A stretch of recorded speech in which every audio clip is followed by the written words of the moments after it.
2 hours took about 7 hours because my entire pelvis was frozen and everything was stuck to each other. They could not do anything but remove my uterus, my ovaries, my tubes, everything. And I did not have children. And I was never given the option of egg freezing or all that I was being told to done well. My surgery was done well, it was done in 2019, and I'm okay. I'm at least 50% better than what I was. I do have my bad days, but I'm alright. I can at least work. So, what about gender bias and pay disparity? Similarly, there's something called the pain gap, which is basically, and this is medical research, where the pain gap is termed as when a man walks into a clinic and complains of pain, he's more likely to be taken seriously than a woman. Yes. There was a movie recently. And every woman knows this to be true, except we have like so many studies by so many reputed institutions, medical journals, and this is the first thing that comes up. And you know, right now, if you were to Google pain gap, you would see some really impressive research and articles on this. Yet somehow pain is continuously normalized in our society, and drawing the attention that we spend some time, getting out of this, unlearning what we had learned, relearning to evolve ourselves into endometriosis excision specialists. We really spend some time. And that's why it's important you search for the right to suffer from endometriosis. No, absolutely. That's an effort that you can see. But pardon me, but this is direct to you, Dr. Madhvi. Our radiologist is here, who's an amazing radiologist, the first person. I mean, you were talking about how gynecologists are trained just to see the uterus. How many scans have all of you all been through before someone was able to detect endometriosis? It was hard to get a scan first, right? First of all. Well, I'll tell you what, the first thing we need to create awareness amongst the general gynacs also about endometriosis. Because there's a lot of misconception amongst them, and that's why we're having this conference in the first place. So, I think Dr. Madhvi was the first radiologist. Before that, I had like 3-4 ultrasounds. Of course, one ultrasound said I had ovarian cysts. Then I went to Dr. Madhvi. My ovaries were, this is going to be a bit graphic, I apologize in advance. But my ovaries were adherent to my uterus was adherent to my rectum. Everything was just stuck together. And I was in shock for 2-3 days after that first ultrasound, Dr. Madhvi. But yeah, in both with that I'm a Dr. Madhvi fan girls. Yeah, Dr. Bindraāధ and Dr. Madhvi fan girls. So my scan was done by my doctor, Dr. Mamata. She was an excellent radiologist and a gynecologist as well. She drew me a nice picture of what happened inside of the uterus, ovaries, and how they were located after endometriosis happened. She literally explained me everything, like how my ovaries attached to the balls and all. She literally told me like, Rachel, I don't know how you're bearing the pain. Your pain threshold is 10 times more than the mother giving birth to a child. I just told her, I don't know doctor, I'm used to the pain. She was like, she just looked at my face and she just said me out there. Giving me a prescription. We are writing on papers and there is a lack of data which is much needed. And soon we are also coming with the endometriosis software for medical professionals, so we will be launching it soon as well. Yes, the cancer registries are there, but endometriosis registry does not exist yet. But then it will be a huge leap if we can do that. So Ms. Manju, my question to you is, as you have already done a wonderful challenge which was quoted everywhere, the rice bucket challenge, which had a very significant impact. Can you think of any idea or any new challenge which can help us create awareness for endometriosis? Yeah, online. Frankly, nobody knew what was the disease, atherosclerosis. Even today, I find it hard to understand what that is. But that was a brilliant way of creating awareness about the disease. Oftentimes, when diseases need so much more attention from the government, from people, from victims.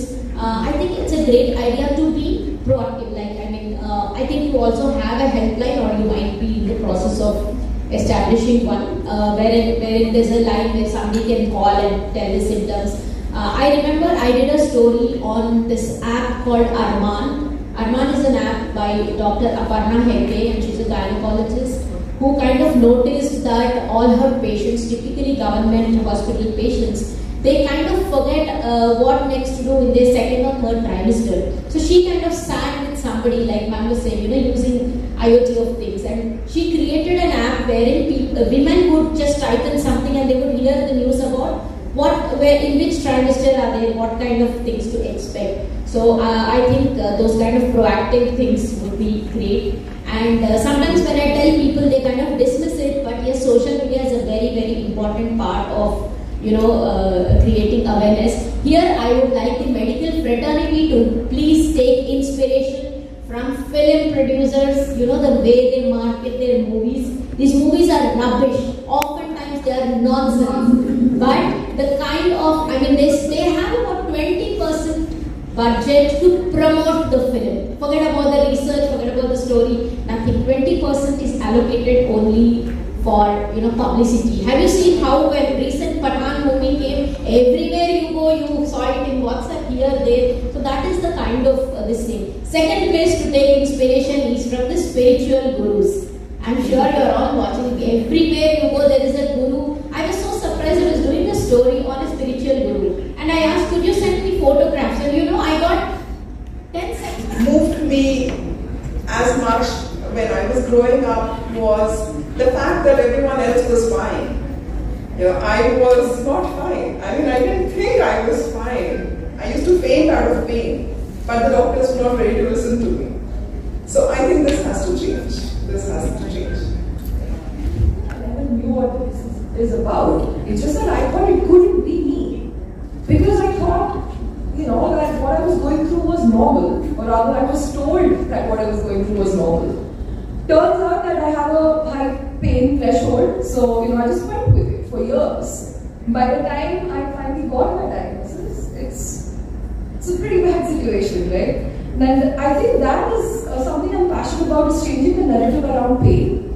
Any pain, but especially pain around women's issues. The moment you bring it up, the question is, maybe you're not able to tolerate it, maybe you just feel fussy.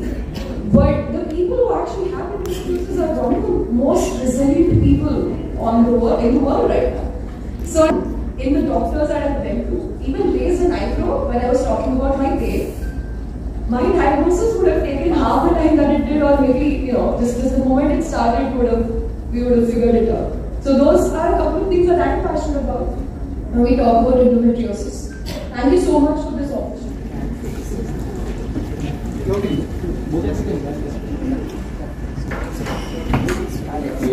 The term frozen pelvis is not for you, it's for the doctor, because when he sees, okay?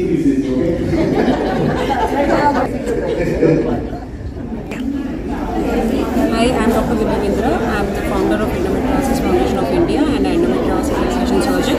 So we have organized this Endometriosis India conference. It is a 3-day event where on first day we had this patient awareness or public awareness program for advocacy and patient awareness and public awareness.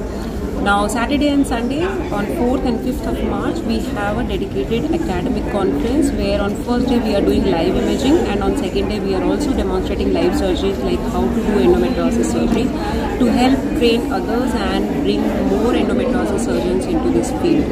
So Endometriosis Foundation of India is dedicated to raise awareness, bring more advocacy into frontline, and also to train the healthcare workers for managing endometriosis patients well, so that we can improve their quality of life, reduce healthcare burden on our country as well. Thank you. నేను ఒక journalist అండి. ఈరోజు endometriosis గురించి ఒక conference జరుగుతుంది హైదరాబాద్లో by endometriosis foundation. So అసలు ఈ డిజీజ్ అంటే ఏంటి, ఆడవారికే వస్తుందా, ఎందుకు వస్తుంది, ఎప్పుడు వస్తుంది, దీని గురించి అవగాహన చాలా తక్కువ ఉంటుంది.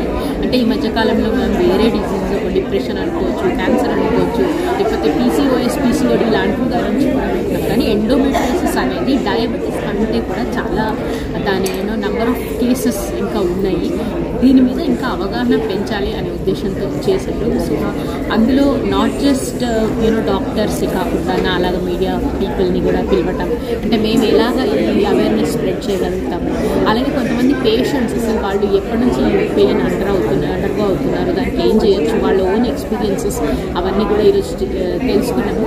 అండ్ మెయిన్గా ఏంటంటే వేరే ఉన్న మెయిన్ స్ట్రీమ్ డిసీజెస్ లాగే దీన్ని కూడా ట్రీట్ చేసి దీని గురించి అవేర్నెస్ తీసుకొస్తేనే అప్పుడు మనకి గవర్నమెంట్ ఫండ్ ఫర్ రీసెర్చ్ నుంచి మనకి సొల్యూషన్స్ నుంచి మెడికల్ ట్రీట్మెంట్ ఇవన్నీ అవుతుంది. So I guess the first step ఈరోజు is a conference, and that's why.